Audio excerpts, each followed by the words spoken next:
Sessão 9. Nós vamos chegar lá dessa vez. Nós vamos chegar lá. Sessão 9, cura divina e a vontade de Deus. Nós ainda estamos lá. Nós estamos apenas mostrando a você. Estávamos passando por escrituras diferentes e mostramos a você como pegar cada escritura e, por exemplo, vamos ver aqui. 3 João 1, 2. Espere, não, vou voltar. Na verdade, eu quero ir para Atos 10, 38. Como Deus ungiu a Jesus de Nazaré com o Espírito Santo. Não sei se você viu isso no seu manual. Com o Espírito Santo. Eu não tenho minha caneta. Veja. Com o Espírito Santo e com o poder. Note. O qual andava fazendo bem e curando todos os oprimidos do diabo. Porque Deus estava com ele. Então a vontade de Deus deve ser que, se Deus está com alguém, esse alguém deve ser ungido com o Espírito Santo, como dissemos, e com poder. E que eles saiam fazendo bem e curando todos os oprimidos do diabo. Por quê? Porque Jesus disse, eu só faço a vontade do meu Pai. Então essa é a vontade do Pai. Por alguma razão, nós decidimos acreditar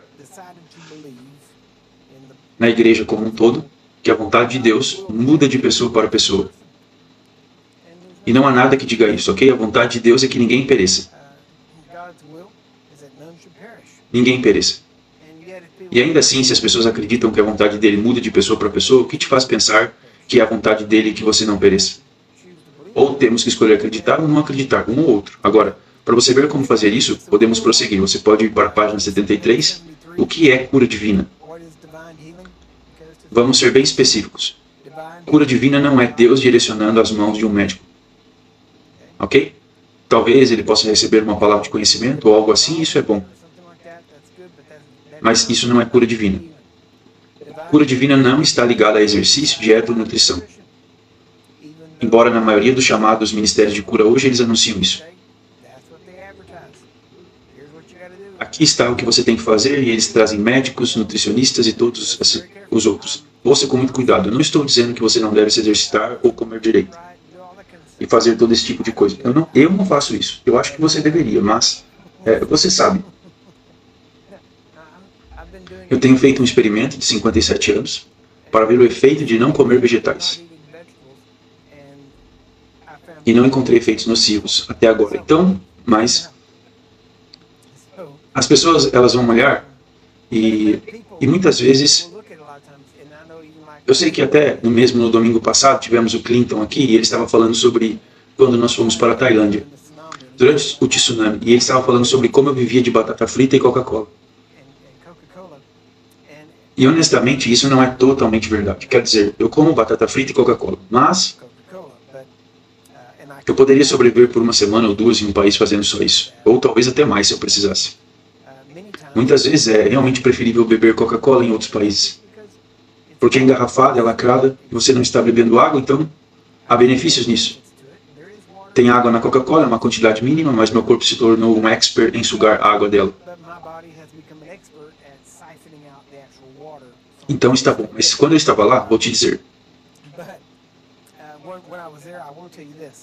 Um dos melhores frangos que já comi foi na Tailândia. Eles têm um frango frito lá, que é simplesmente fenomenal. E eles cozinham bem ao lado das ruas e você simplesmente vai até lá. Eles cozinham bem ali na calçada e é incrível, é muito bom. Então eu comi frango enquanto eu estava lá. Eu encontrei frango em todos os continentes. Preparado de muitas maneiras diferentes. Nunca vi mal preparado, mas por isso é preparado de todas as formas. E quando se compra uma Coca-Cola nesses pequenos vendedores ambulantes, eles pegam um pequeno saco de plástico, colocam um pouco de gelo, normalmente, às vezes, e então eles colocam a Coca ali. Depois colocam um canudo, amarram um elástico, então é um saquinho de plástico. E você só tem um saquinho de plástico e você apenas toma pelo canudo. E esse é o jeito deles de comprar uma Coca. E honestamente, você sabe que eles vão pegar uma Coca de 2 litros e isso vai durar muito tempo. E eles cobram o mesmo preço da Coca de 2 litros. Então eles ganham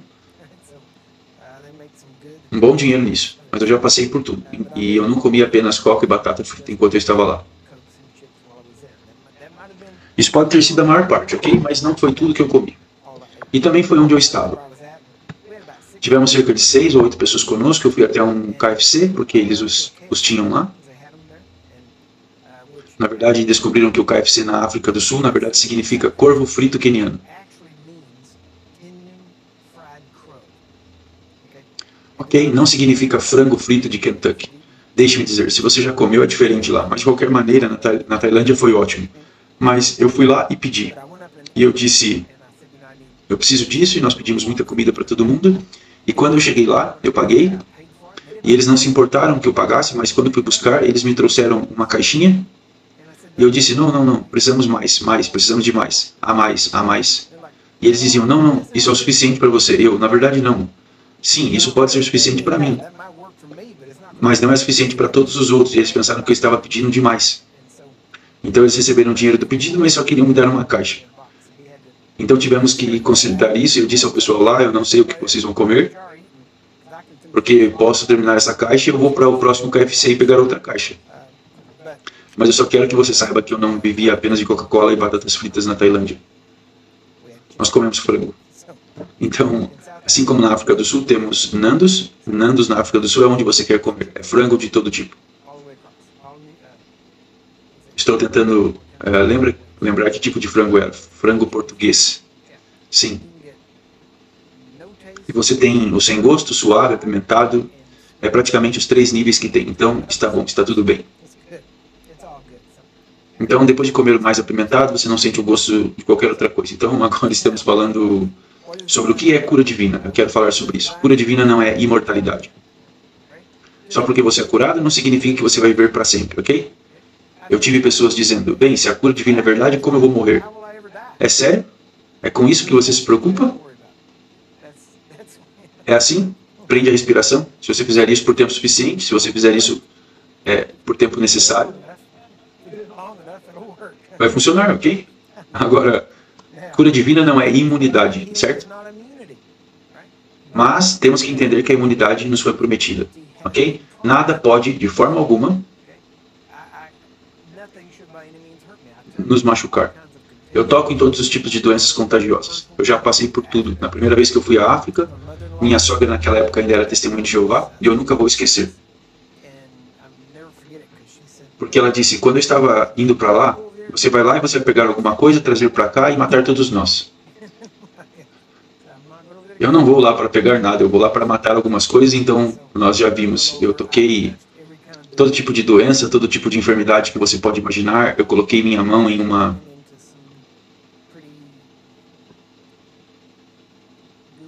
coisa bem pegajosa e você diz, você teve que fazer isso?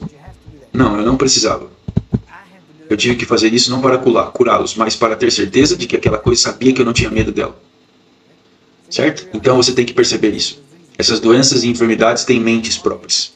São entidades, ok? Não estou a dizer que são todos demônios, mas estou dizendo que eles são entidades. E vão obedecer ou desobedecer dependendo se você tiver fé ou não. E é simples assim. Então há momentos em que você precisa impor as coisas e deixá-los saber onde você está. Certo? Falaremos sobre isso antes do final do dia, tenho certeza. Próximo. Cura divina é o poder de Deus trabalhando dentro do corpo de uma pessoa para remover doença ou enfermidade ou para reparar a parte do corpo humano que foi afetado pela doença, enfermidade ou influência demoníaca. Todo mundo que Jesus curou morreu depois. Então não é imunidade. Não é imortalidade. Se uma pessoa continuar fazendo o que fez para ficar doente na primeira vez, então a doença pode voltar sobre ela. Então, o que ela faz é te dar uma chance de mudar, ok? Então falamos sobre a soberania de Deus. Cura divina não afeta nem interfere na soberania de Deus. Na verdade, ela estabelece. O ladrão vem para roubar, matar e destruir. Jesus veio para dar vida, e isso em abundância. Quando o inimigo, o ladrão, Satanás, tenta vir para matar, roubar ou destruir, nós agimos como embaixadores de Cristo para impedir o ladrão de realizar seu objetivo, levando vida abundante que Jesus veio para providenciar. Esse é o corpo de Cristo reforçando a soberania de Deus, não interferindo nela. Assim como um policial reforça a soberania de uma cidade, fazendo-se cumprir as leis dessa, agora abaixo tem a definição de soberania. É a definição do dicionário. Significa autoridade suprema ou poder. Poder supremo ou autoridade. A autoridade de um Estado para governar a si mesmo ou a outro Estado. aquele que detém autoridade suprema e independente sobre uma região ou estado, aquele que não tem que responder a outro no governo de seus assuntos. Agora, a chave para isso é muito simples. A soberania de Deus não quer dizer que Ele pode fazer o que quiser a qualquer hora que quiser. Ele pode mudar tudo. Agora, o fato é que Deus faz tudo o que quer, quando quer. Porque o que Ele quer fazer está sempre certo. Então, não significa que Ele pode apenas... A soberania de Deus não é o mesmo que nós pensaríamos como a inconstância de Deus. Deus não é inconstante. Deus não é variável. Ele não acorda uma manhã e diz, ok, hoje eu vou fazer isso, e depois amanhã farei algo diferente. Não. Ele é o mesmo, ele não muda. Ele é o mesmo o tempo todo. Na página 54 você pode ver, a cura é sempre a vontade de Deus. E nós lhe damos 4 ou 5 escrituras diferentes, ou uma escritura em 4 ou 5 traduções diferentes, e usando a palavra eu quero, ou algo que tem a ver com isso, e você pode ver a definição dessa palavra na página 75. Na página 75 tem a definição do Strong's para a palavra eu quero. Não significa apenas eu vou fazer. Significa literalmente eu vou fazer porque é o meu desejo e a minha natureza fazê-lo. E porque está no tempo presente significa eu estou sempre disposto. Esta seria, na verdade, uma tradução mais precisa. Estou sempre disposto. E a razão pela qual estou sempre disposto é porque essa é a minha natureza. Esse é o meu caráter. E sabemos que, de acordo com Hebreus 13:8, que Ele é o mesmo ontem, hoje e para sempre. Ele nunca muda. Então, se Ele sempre quis, Ele está sempre disposto. Ok? Então, essas são apenas algumas coisas. Eu vou dar-lhes as Escrituras. Agora vá para o capítulo 10. Vamos falar sobre o 10 e 11 juntos rapidamente.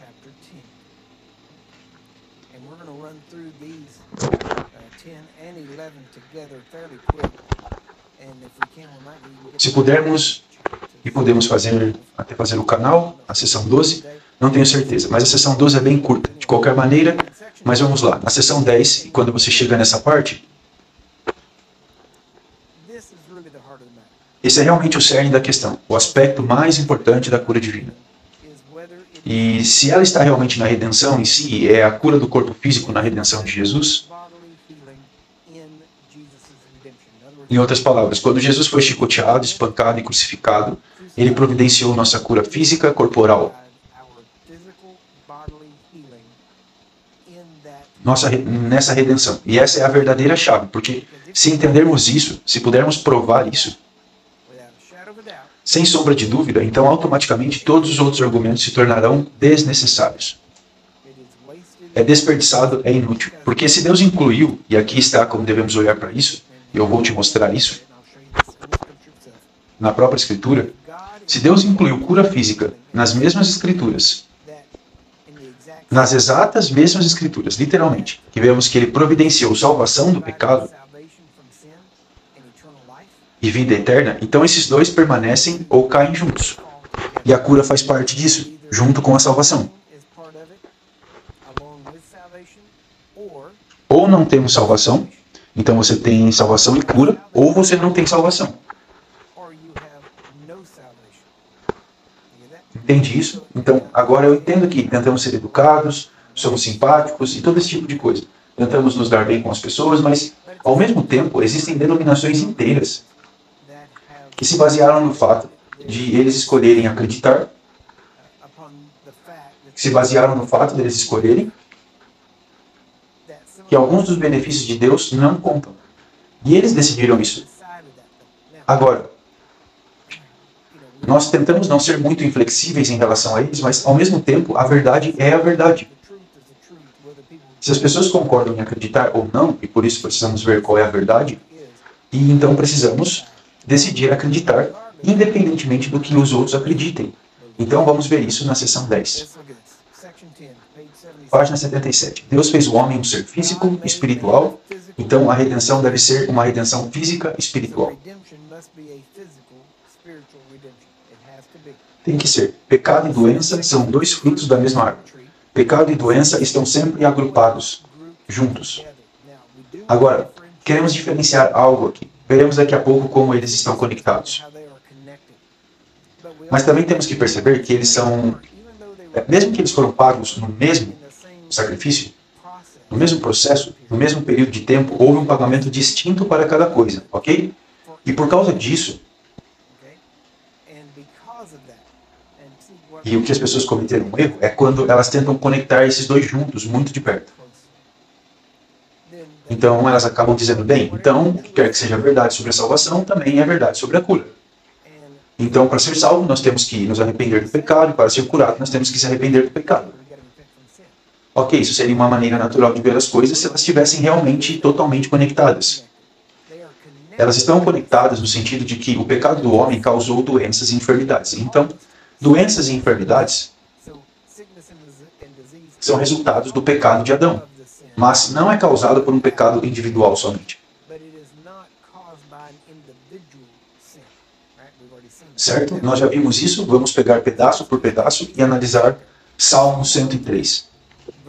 Versículo 2 diz, bendiga ao Senhor, ó minha alma, e não te esqueça de nenhum dos seus benefícios. Essa é a versão King James. No inglês moderno diria algo assim, bendiga ao Senhor, ó minha alma, e não se esqueça de nenhum dos benefícios dele. Você entende isso? Ambos dizem a mesma coisa, certo? Então ele diz, não esqueça de nenhum dos seus benefícios, ele diz, não esqueça de nenhum deles. Agora, veja, ele começa a nomear os benefícios. Verso 3, que perdoa todas as suas iniquidades e quem sara todas as suas enfermidades.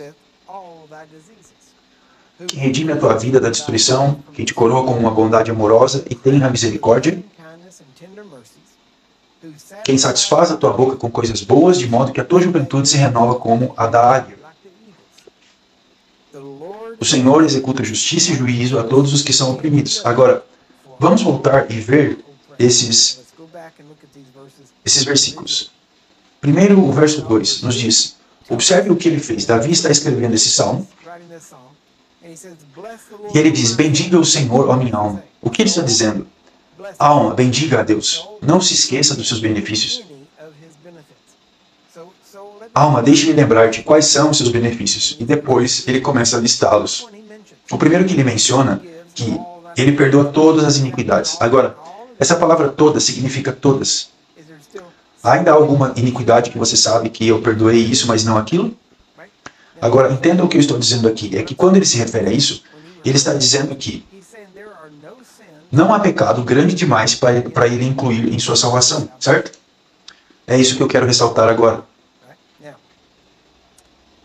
Porque diz assim, nós acreditamos que são todas. Então ele diz, quem cura todas as suas doenças. Agora, é a mesma palavra todas, são todas em ambos os lugares. Então, se ele perdoa todas as nossas iniquidades, e diz que ele cura todas as nossas doenças, por que achamos que ele perdoa todas as iniquidades, mas ainda assim há algumas doenças, algumas enfermidades que ele não cura? Porque nós dizemos, bem, é porque ele está tentando usá-las para algo. Então, por que não dizemos a mesma coisa para o pecado? Você diz, bem, mas o salário do pecado é a morte. Parte do salário do pecado é que você precisa de cura. Isso é parte do salário do pecado. Se Adão e Eva não tivessem pecado no jardim, nós não estaríamos precisando de cura, certo?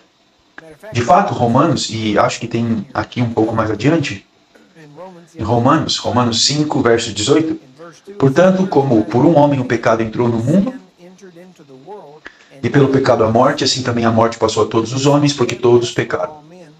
Observe. O que diz? O homem pecou e por causa do pecado a morte veio, certo? Então, até que o homem pecou ou pecasse, não havia morte na terra.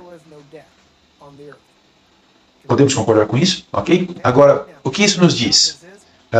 Sim, os dinossauros andaram com o homem. Por quê? Porque nenhum deles morreu até que eles caíram. Até que Adão e Eva caíram, não havia morte na terra.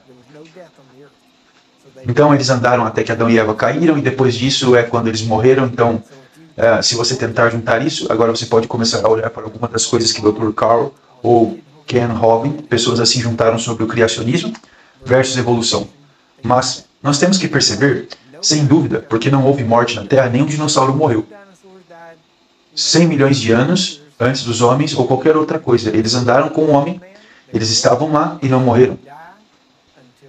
Até Adão e Eva pecarem, E você pode ver isso também em Glen Rose, e porque eles têm as pegadas dos dinossauros e homens juntos no calcário. Nós estivemos lá e nós vimos. E está bem ali, juntos. Então, homem e dinossauro andando juntos. Isso é, a propósito, eu não vou cobrar de você por isso. É apenas muito legal. Ok, então, observe o que ele disse. Que cura todas as suas doenças. Então, se ele perdoou todas as suas iniquidades, ele curou todas as suas doenças. Se ele não curou todas as suas doenças, ele não perdoou todas as suas iniquidades. Certo? Quem dá a alguém o direito de escolher uma dessas como verdadeira e outra como não? O problema é que tentamos escolher e a realidade é que temos que decidir acreditar em tudo. Amém? Escolha tudo ou não escolha nada. Você não tem o direito de escolher qual parte você vai acreditar. Então, agora observe, eu vou mais abaixo. Verso 6. O Senhor executa justiça e juízo a todos os que são oprimidos. Notem aqui. Veja as palavras. Lembre-se, a chave para entender a Bíblia é ler cada palavra em um versículo. E lê-la mais devagar para que você realmente entenda, porque o que vai acontecer muitas vezes é você já ter ouvido antes e quando alguém começar a ler, sua mente já pula para frente, porque sua mente é mais rápida e você vai se lembrar do jeito que você a ouviu sendo ensinada. Então é importante que se você vai aprender, você tem que realmente aprender a ler mais devagar, a ler com calma, ler cada palavra. Porque eu não consigo contar o número de pessoas que ouviram CDs e DVDs e coisas diferentes e eles disseram, eu estava dirigindo e ouvindo e você disse, a Bíblia diz isso, e eu disse, não, não disse. Então eu parei, peguei minha Bíblia e li. E, sabe, realmente dizia o que você disse que dizia. E eu disse, bem, isso é porque tudo que eu faço é ler a Bíblia. Isso é tudo que eu faço por você. Eu não te dou teoria, eu apenas fico aqui e leio a Bíblia. Eu digo que eu tenho o trabalho mais fácil do mundo. Eu digo a todos que esse é o trabalho mais fácil do mundo. Tudo que eu faço é ficar aqui, lendo a Bíblia para você e dizer que significa o que ela diz. Agora, realmente, não fica mais fácil do que isso. Amém? Eu não tenho que me lembrar de nada.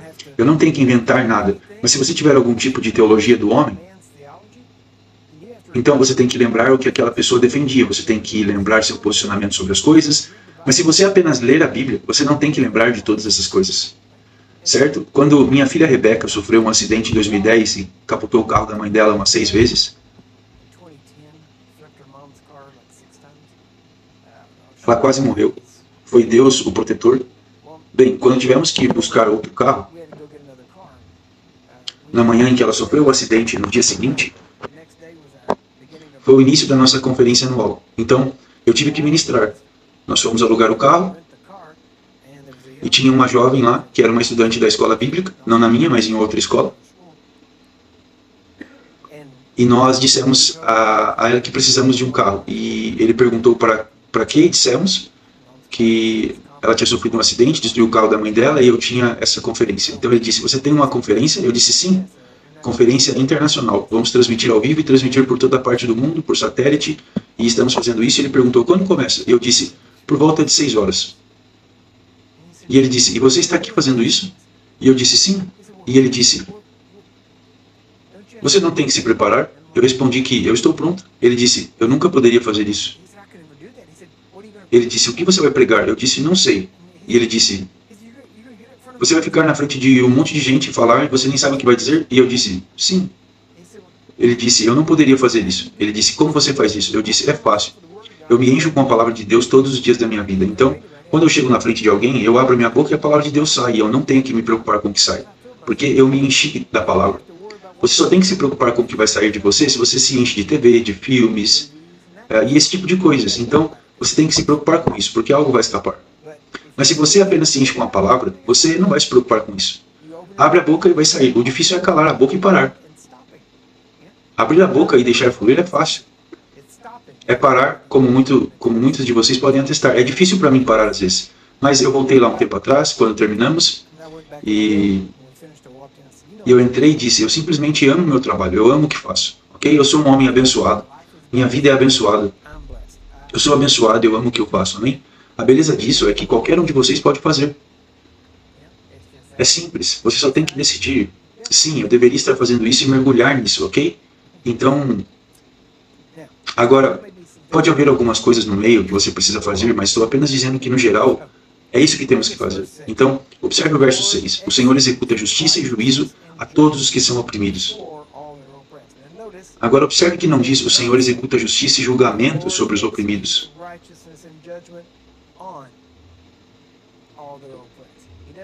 Ele não faz isso neles. Ele executa justiça e julgamento para eles. Ok? Agora, você notará que isso é uma terminologia legal. Você sabe que tudo em nossa salvação é uma terminologia legal. Justificação, propiciação. Todos esses termos que usamos ao lidar com a salvação são todos termos legais. Cada um deles. E nós usamos no sistema legal, e a maior parte do nosso sistema legal, na verdade, foi baseado na lei de Moisés. Ou pelo menos com um precedente bíblico, poderíamos dizer. E aqui, note isso. Isso seria semelhante. Não semelhante, é exatamente. Se você estivesse envolvido em algo, há alguns anos, deixe-me dar-lhe um exemplo real. Há alguns anos, algumas pessoas fumaram e depois juntaram um número de pessoas que pegaram câncer e decidiram iniciar uma ação coletiva contra as empresas de tabaco. Eles acrescentaram tudo isso e para fazer isso, quando lançaram, não era apenas um caso individual.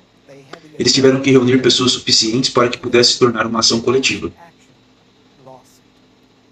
E o que eles fizeram foi que, quando eles fizeram isso, todos eles se juntaram nesse processo e todos foram representados por um certo grupo de advogados. E então, eles basicamente apresentaram cobranças ou apresentaram acusações contra as empresas de tabaco. Tudo que você tem que fazer, e eles passaram por todo o processo, eventualmente, pelo menos parte disso, a ação coletiva, as pessoas na ação coletiva,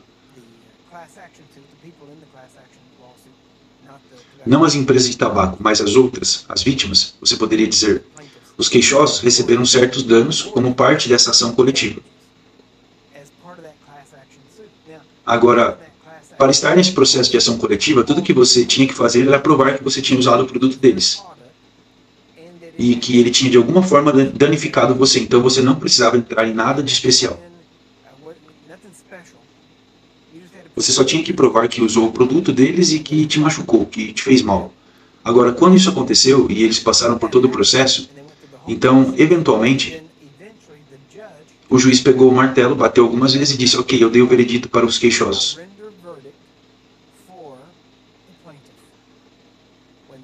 Quando isso aconteceu, isso significava que as pessoas que estavam feridas ganharam o caso. O que significa que eles receberiam uma indenização que ainda não havia sido definida, mas eles fariam isso direito. Então, quando ouviram isso, elas nem sabiam o que iriam receber. Agora, tudo o que sabiam era, nós ganhamos e nós vamos conseguir algo por isso, certo? Isso é tudo. E, novamente, não era sobre quem eles eram ou qualquer outra coisa. Era apenas que eles foram feridos e eles foram nomeados naquele processo. Agora, é a isso que está se referindo quando diz que o Senhor executa justiça e julgamento para todos os oprimidos. Agora, deixe-me mostrar o que isso está dizendo. Onde diz todos os que são oprimidos? Os oprimidos que são os demandantes nessa ação coletiva, certo? Esse é o grupo. E se você está nesse grupo, então houve um veredito, que já foi proferido em seu favor. Ele apresentou o julgamento, ele executou o julgamento por você. E se você foi oprimido, então, basicamente ele disse todo mundo que foi oprimido. Quem é o opressor? Porque automaticamente você lê isso, todos os que são oprimidos, e automaticamente eu penso em Atos 10:38. Que Deus ungiu a Jesus de Nazaré com o Espírito Santo e com poder, o qual andava fazendo bem e curando todos os oprimidos do diabo. Então, conecta a doença e a enfermidade com ser oprimido. E conecta o opressor como sendo o diabo. Então, há a conexão agora. Ok? Aqui ele diz, se você é parte desses oprimidos, então Deus proferiu um julgamento por você. E esse julgamento é que você deveria ser livre, certo? Se ele proferiu um julgamento que não terminou em sua liberdade, então não foi um julgamento ao seu favor, ok? Ele realmente não proferiu um julgamento. Mas ele proferiu um julgamento. Eu não vou entrar nisso agora, mas se você procurar Isaías capítulo 9 e começar a ler no verso 6, 4, 5, 6, 7, todo o texto até o 9, até mesmo fala de Jesus, ele diz que a virgem conceberá e dará à luz um filho, porque um filho nos foi dado, um filho nasceu, tudo isso. E fala sobre isso, e fala sobre ele executará. Na verdade, ali usa a palavra julgamento. Diz que ele mostrará julgamento aos gentios, e ele mostrará julgamento. E diz que ele não faria, em outras escrituras, ele não julgaria segundo a visão dos seus olhos, mas ele julgaria com justiça. O que é exatamente o que essa escritura está se referindo. Então, quando Jesus veio, quando ele foi uma pessoa que estava doente ou enferma, ou qualquer outra coisa, ele julgou com justiça. Ele não olhou para a situação e disse, bem, essa pessoa poderia ter merecido, olha o que eles estão fazendo. Ele não olhou para isso. Em vez disso, ele julgou em seu favor e disse, seu Pai Celestial me enviou para dizer a você, você está livre e para libertá-los. E ele está proferindo julgamento ao seu favor. E foi isso que ele fez. Ele saiu fazendo o bem e curando todos os oprimidos do diabo. Então, tudo que ele fez foi sair, tudo que ele fez foi dizer às pessoas que ele proclamou liberdade aos cativos. E tudo que ele estava dizendo era, você foi liberto. Deus decretou a sua liberdade. Você está livre. Ele proclamou justiça ao seu favor. E eu estou aqui para proclamar sua liberdade. Você foi perdoado, você foi liberto. Seja livre. E quando ele disse isso, eles não estavam mais doentes. Quando ele disse isso, eles não estavam mais possuídos por demônios. Você entende o que estou dizendo? Então, tudo o que ele estava fazendo era o cumprimento desse verso, que é apenas um deles. Agora, vamos analisar isso. Na verdade, fala sobre essa mesma questão lá no final, no último parágrafo. Deus, como um grande juiz do céu e da terra, decretou liberdade para todos os oprimidos. Jesus saiu fazendo bem e curando e libertando todos os que o diabo mantinha em cativeiro, através da opressão do pecado e da doença. Agora, não temos nenhum problema em dizer a uma pessoa não salva que Jesus morreu por ela e pagou totalmente a pena por seus pecados, proporcionando sua salvação há mais de 2000 anos, e que ele de forma alguma os rejeitará. Se eles aceitarem o seu sacrifício, eles serão aceitos. Não é basicamente a mensagem? Não existe dúvida de que eles podem ser salvos. Você já olhou para alguém e disse, provavelmente não é para você. É para quase todo mundo, mas provavelmente a salvação não é para você. Porque você está no fundo do poço, há certas pessoas que gostaríamos de possivelmente pensar isso. Hitler, por exemplo. Nós poderíamos citar outros. Nós achamos que elas merecem. Todo mundo merece, certo? E nós não sabemos. Quem sabe, eu não sei se o Hitler deu alguma entrevista de última hora, por isso eu não sei. O seu estado de espírito antes dele estourar os miolos. Não sei se ele fez isso ou não, mas o ponto é que não há nada além do alcance do sangue de Jesus. Amém? Se ele pudesse fazer isso, então nunca diríamos a ninguém, desculpe, você não pode receber isso, é para todos, mas não para você, certo? Nós nunca diríamos isso. Nós diríamos, sim, isso é para você. Você não entende o que eu fiz. Não, o problema é, você não entende o que Jesus fez, certo? Não importa o que você fez, é o que ele fez. Porque se você pode fazer algo pior do que ele pode cobrir, então Satanás é maior do que Deus, certo? Porque no minuto que você diz isso, você está dizendo que o sangue de Jesus não é bom o suficiente para cobrir seu pecado. Então, na verdade, você está dizendo que você é maior que Deus. Porque mesmo Deus não conseguiu resolver seu pecado. Então, não é humildade isso. Não é você dizendo, você não sabe o quão ruim eu tenho sido. É você dizendo assim, eu sou maior que Deus e ele não pode cobrir meu pecado. Então, você só precisa submeter sua vontade e concordar que o sangue de Jesus é bom o suficiente para qualquer coisa que você possa ter feito. E continua. Ele diz, não há dúvida se eles podem ou não ser salvos, mas exatamente a mesma ordenação é usada para a cura da doença e enfermidade física, como é usada a citação de cura, entre aspas, da sua doença espiritual chamada pecado. Eu não gosto de usar esse termo porque as pessoas tentam distorcer. As palavras gregas usadas e até os próprios tempos das palavras usadas são exatamente os mesmos tempos usados, até mesmo nos tempos mais fortes na língua grega. Agora, você diz, espere, o salmo era em hebraico. Sim, é verdade, temos que olhar para duas coisas. Número 1, quando você analisa, você encontra isso. A Bíblia que Jesus usou naquela época, todos falavam grego. A Bíblia que Jesus e os apóstolos usaram era tecnicamente a Septuaginta grega, que era uma tradução grega do Antigo Testamento. E se você pegar a tradução grega do Antigo Testamento e comparar com o Novo Testamento, são exatamente as mesmas palavras usadas e os tempos verbais usados. São, como eu disse, os mais fortes que podem ser encontrados, ok? Quando você usa uma palavra como deve, não há palavra no inglês que seja mais forte, ok? E se você voltar para o grego, a palavra grega usada significa exatamente a mesma coisa. E a palavra mais forte, shall, deve, isso significa não talvez, não possivelmente, não se. Shall é deve, em outras palavras, é tão certo como feito, ok? Agora, sabemos que Jesus comprou a saúde do homem e a cura, assim como ele comprou nossa salvação do pecado. Agora, do jeito que ele fez isso, e eu te dou as escrituras aqui, e nós vamos conectar isso um pouco mais adiante, nós vamos voltar a isso e ver a página 79, onde fala sobre cura e comunhão. Nós falaremos sobre isso um pouco mais adiante, mas eu quero que você vá para a página 80 e veja Mateus capítulo 8, verso 16.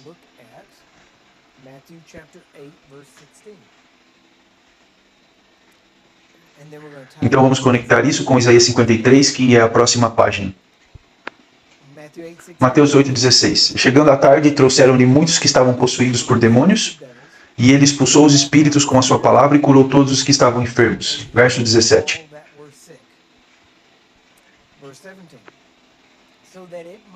Para que pudesse se cumprir o que fora dito pelo profeta Isaías, dizendo, ele tomou sobre si as nossas enfermidades e levou as nossas doenças. Agora, se você olhar, está falando de Isaías, e se você tiver seu manual, você pode abri-los juntos lá. Está, esse versículo em Mateus 8,17 está se referindo a Isaías 53, verso 4, ok?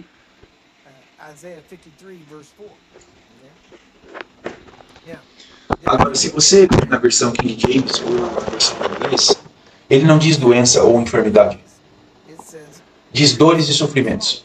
Mas se você procurar a palavra dor e sofrimento, são literalmente as palavras doenças e enfermidades. Aflições, dores e todo esse tipo de coisa.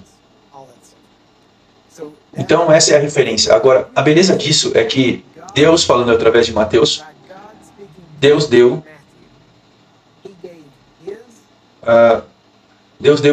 o seu próprio comentário sobre o que Isaías 53 significava.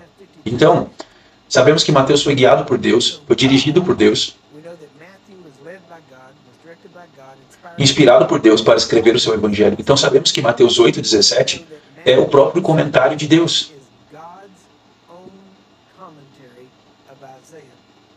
É Deus comentando Isaías 53, verso 4. Então não há dúvidas de que Isaías 53, 4 se refere, devo dizer, verso 4 e 5, se refere à cura do corpo físico, que é realizada através da obra de Cristo, do sacrifício de Jesus. Agora, o melhor livro que eu já li sobre isso foi um livro escrito por T.J. McCrossan, que era um ministro presbiteriano. E era um examinador para o presbitério ou ministério. Ele estava encarregado de testar candidatos para ordenação e o seu conhecimento de grego e hebraico. Ele era um dos mais aclamados nisso. Ele era erudito em grego e hebraico de sua época, e se você pegar seu livro, que é excelente, na verdade, Kenneth Hagin e Roy Hicks mandaram reproduzir anos atrás. Eu tenho uma cópia de capa dura, uma cópia original. Clement Humbard, que era o irmão de Rex Humbard, aquele que colocou Catherine Kuhlman na TV, ele me deu uma cópia assinada e autografada desse livro. O livro que eu tenho é o livro completo. Quando Kenneth Hagin o reproduziu, na verdade, eles o editaram um pouco. Então eu peguei os dois e os comparei, e o que eles tiraram não mudou nada. A informação ainda está lá. É muito menor e mais fácil de ler. Você ainda pode encontrá-lo, ainda lançado por Harrison House, e é um excelente livro de ler. Deveria estar na biblioteca de todas as pessoas. Uma coisa sobre T.J. McCrossan é que ele disse que ele conecta Isaías 53, versos 4 e 5, Mateus capítulo 8, versos 16 e 17, e 1 Pedro, verso 2, versículos 24, capítulo 2, verso 24. Todos juntos, porque em Isaías 53 diz, onde estamos aqui? No verso 5.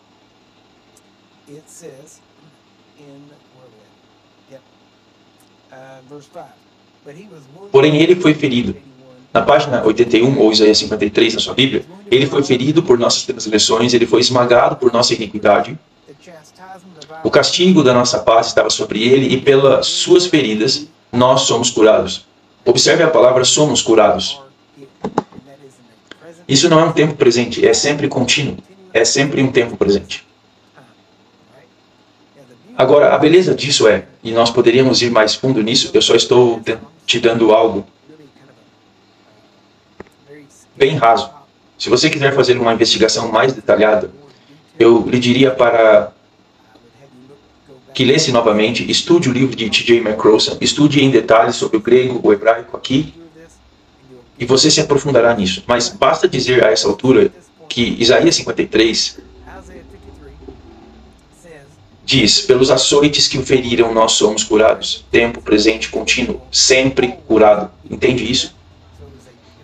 É um estado, mas é um tempo presente. Então vemos isso mencionado novamente em Mateus capítulo 8, versos 16 e 17. E lá ele nos diz, e curou todos para que pudesse se cumprir o que foi dito pelo profeta Isaías. Então aqui está conectando Isaías 53, especificamente a cura divina. Então aqui ele está conectado diretamente. Ninguém foi salvo quando Jesus curou aquelas pessoas. Entende isso? Porque ninguém poderia ser salvo.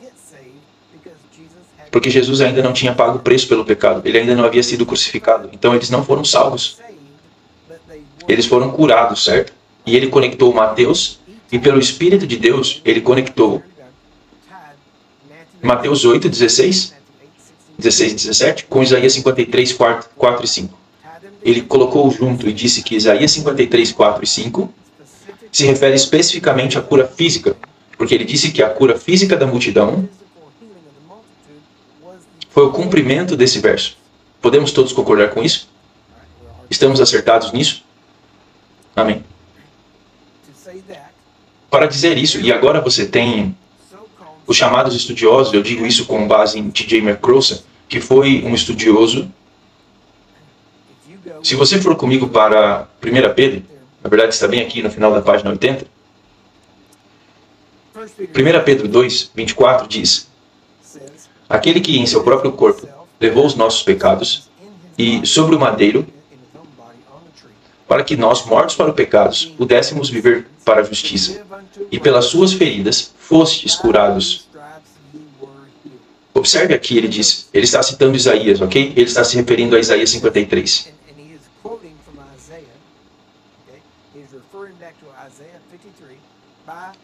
Ele cita Isaías 53, pelas suas feridas fostes curados. Ele diz no verso 5. Ele diz, pelas suas feridas. Podemos ver que fomos do tempo presente em Mateus, em Isaías 53 e em Mateus 8. E então, algo acontece entre Isaías 53 e 1 Pedro 2, 24, para causar uma mudança do presente para o passado.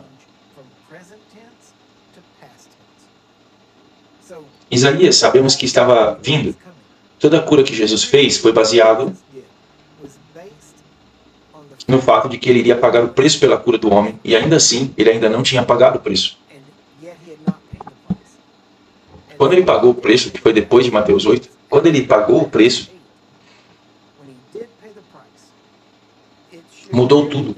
Mudou de, por suas pisaduras somos curados, para por suas pisaduras fomos curados. Em outras palavras, ele já pagou o preço. Já está feito. Já está pago. Entende? Agora, isso não quer dizer que você vai automaticamente, se as pessoas falarem, bem, por que adoecemos então? Ou se nós adoecemos, por que não somos automaticamente curados? Pela mesma razão que as pessoas não são automaticamente salvas.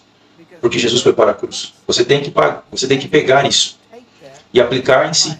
Você tem que concordar com isso. Isso fala sobre mim. Isso é meu. E eu creio nisso. Isso é verdade para mim. E quando você faz isso, você vê os efeitos disso. A outra coisa é que a razão pela qual eu disse isso sobre T.J. McCrossan é que existem estudiosos modernos, ainda hoje, que diriam que 1 Pedro 2,24 está se referindo à cura espiritual, não à cura física. É o que eles dirão. Agora, eu amo o T.J. McPherson,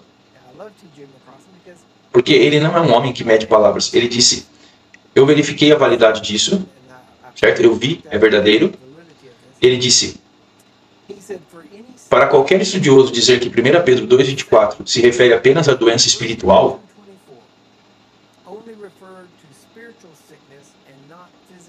e não à cura física, prova uma de duas coisas. Ou que essa pessoa não é verdadeiramente um estudioso, o que significa que eles não podem ler e entender o original grego e hebraico, ou significa que eles são propositalmente mentirosos. Agora, isso é tão forte quanto você pode ser. Em outras palavras, você concorda comigo ou você é mentiroso. Isso é mais ou menos o que ele disse. Agora, se você analisar isso, a beleza disso é quando ele diz em 1 Pedro 2,24 e em Isaías 53, quando ele diz, por suas feridas, por suas pisaduras, nós somos curados e por suas pisaduras nós fomos curados. A palavra curado aqui, você precisa lembrar que Isaías foi escrito em hebraico, mas quando foi traduzido para o grego, na Septuaginta grega, eles tiveram que traduzi-lo para o grego. E assim podemos comparar o grego de 1 Pedro 2,24 com o grego de Isaías 53. E se você comparar essas duas palavras gregas, são as mesmas palavras usadas da mesma maneira.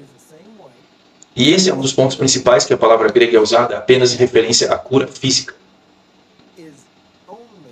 E esse é um dos pontos principais. Ela nunca é usada em referência à cura espiritual, nenhuma vez. Na verdade, ela está tão ligada à restauração física que era a mesma palavra usada quando o altar era demolido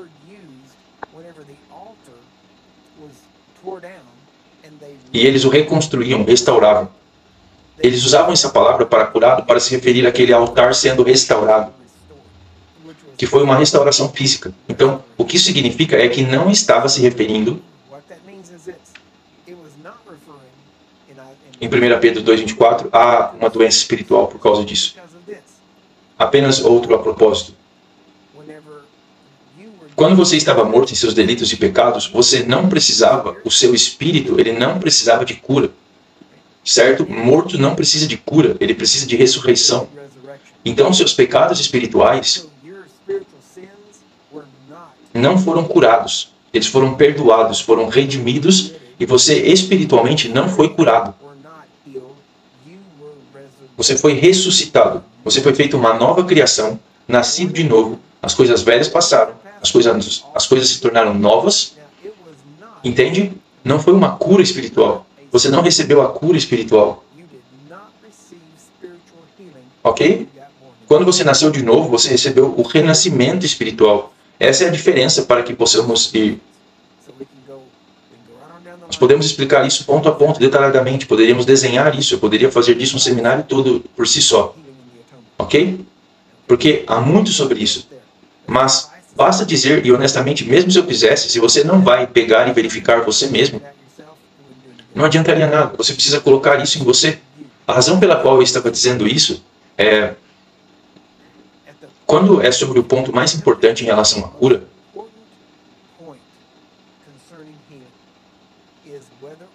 é se ela foi ou não incluída na expiação. Se ela foi incluída, eu nem gosto de usar essa palavra expiação, porque significa cobrir, e nossos pecados não foram cobertos, eles foram remidos, ok? Então essa é real.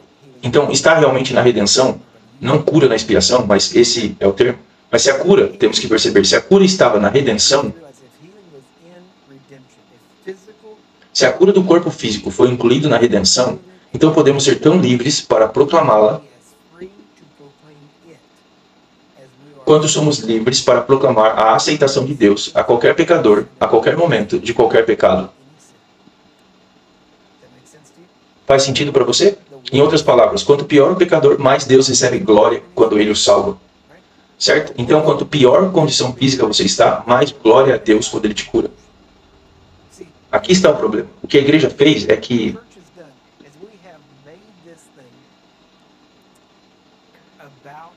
fizemos isso sobre a pessoa doente e temos que perceber que não é sobre a pessoa doente. Você sabe, nós voltamos nossa atenção para eles e sempre direcionamos a atenção para os doentes. E dissemos, ok, e deixe-me ser bem específico no que eu quero dizer. O que temos feito na igreja é que voltamos toda a nossa atenção para quem está doente, ou para Deus. Ou colocamos a culpa nos enfermos, ou colocamos a culpa em Deus. Ou é pecado em sua vida, que você não está sendo curado, ou não é a vontade de Deus, certo? Ou é pecado na sua vida, ou agora, até vai além disso, agora é pecado na vida do seu avô, na vida do seu bisavô, tataravô. E você sabe bem, eu encontrei vestígios sobre o meu tataravô, e era um recepcionista de porta na loja maçônica, então agora eu tenho essa coisa horrível. Tipo, sério? O quão longe você tem que ir para encontrar algum tipo de pecado em sua família? Eu encontrei isso na minha família. Deixe-me perguntar isso. Você acha que eles contaram todos os seus pecados? Você acha que pode ter havido um pecado que eles estavam escondendo? Que eles não contaram a ninguém? Porque se você sabe ou não, não importa se é verdade. Se eles cometeram um pecado, você pode saber de um pecado que eles cometeram. Talvez eles fossem alcoólatras, talvez eles fossem, quer que você queira considerar um pecado. Talvez tenham sido eles, mas pode ter havido pecados que eles não contaram às pessoas. Se você voltar e tentar encontrá-los, você nem consegue encontrá-los, porque eles nunca os confessaram. E se isso for verdade, então você está sem sorte. Isso é muito ruim para você, porque você não pode voltar e quebrar isso. Deixe-me dizer, minha geração. Vamos entrar nisso amanhã, falando sobre maldição hereditária. Minha geração, sua geração. Se você nasceu de novo, volta uma geração para Jesus. Você entende? Minha geração não volta para o meu pai terreno. Não volta para a minha família terrena ou qualquer outra pessoa. Volta para Jesus, certo? Eu tenho um pai. Eu tenho um pai celestial, não um avô celestial, não um tio celestial, certo? Ele é o meu pai. Então, se houver alguma coisa que vier a mim, virá através dele. E a única coisa que vem dele, do pai acima, é todo dom perfeito, toda boa dádiva. Ele é o pai das luzes. E são coisas boas que vêm dele. E essa é a minha linhagem. Então, se eu tenho algo na minha linhagem vindo para mim, eu posso dizer o que é isso. São bênçãos geracionais. Não maldição. Amém? Porque eu não tenho geração. Esse homem está morto. E ele não vive mais. E como Cristo vive em mim, ele se tornou uma maldição por mim, então eu não tenho que sofrer essas coisas. Então maldições desapareçam, ok? É simples assim. Agora, tudo que você tem que fazer é parar de acreditar e parar de pagar, parar de comprar os livros que dizem que você as tem. Primeiro eles dizem, aqui estão as maldições que você tem que quebrar, e aqui está o bloqueio que impede. Eles têm que lançar um livro diferente praticamente a cada 6 meses. Porque quando o aluguel deles sobe, então eles precisam de novos livros, porque eles precisam de mais. Eles precisam de dinheiro de novo, de você, e você os mantém. Eu disse a Deus uma vez, por que você deixou isso acontecer? Por que você deixa isso continuar? Por que você não fecha essa coisa? Eu estava falando sobre as denominações na televisão. Você não vai fechar isso? Deus disse, eu tenho tentado por anos, e os cristãos continuam apoiando isso. Tudo bem, faz sentido, porque eles continuam dando seu dinheiro, porque eles precisam de... Eu tenho uma palavra de Deus, Salmo 77:17, então se você enviar seu cheque de 77:17, você terá a bênção do Salmo 77, você sabe que pode muito bem chamar o cara de P.T. Barnum, porque um otário nasce todo dia e um tolo e seu dinheiro são rapidamente divididos. Pare de apoiar coisas que não retratam Jesus, amém? Tentar depois culpá-lo.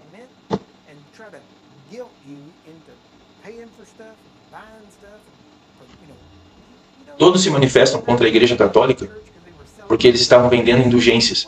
E o que você acha que a Igreja Protestante faz? Nós fazemos exatamente a mesma coisa.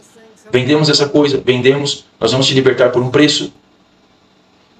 É estranho, digo a mesma coisa, Pedro. E ele disse que seu dinheiro pereça com você. Você não pode comprar o que eu tenho. As pessoas dizem, eu vou te dar tanto. E eu me lembro quando John D. Lake, terceiro neto do John D. Lake, me ligou. Ele tinha problemas renais e ele me ligou e disse, pouco antes de eu realmente entrar no assunto, reconheci quem ele era e começamos a falar sobre isso. E ele disse, o motivo da minha ligação é que quero que você saiba que eu vou te enviar um cheque de $20 mil se você puder me curar. E eu disse, uou. Eu disse, primeiro, eu soube na hora que ele não tinha ouvido nada do que pregamos. Eu disse, primeiro, não fazemos assim. Eu disse, ficarei feliz em ministrar cura para você. Eu disse, o seu avô tem sido bom para a nossa família. Ele nos ajudou. Ele me ajudou a não enterrar uma criança. Eu disse, então eu agradeço a ele por isso. E, portanto, é meu privilégio ministrar a você. Eu disse, mas você não pode me enviar dinheiro por sua liberdade. Porque você não pode comprar o que eu tenho. E então nós conversamos bastante, eu orei por ele, ele ficou bem. Ele estava bem por cerca de 6 anos atrás, 6 ou 7 anos. Então, de repente, foi por uma direção diferente. Piorou muito e acabou falecendo anos depois. E então essas coisas... nós temos que perceber que mesmo ele, por algum motivo, pensou que o dinheiro tinha algo a ver com isso. E o dinheiro não tem nada a ver com a cura. Jesus pagou o preço.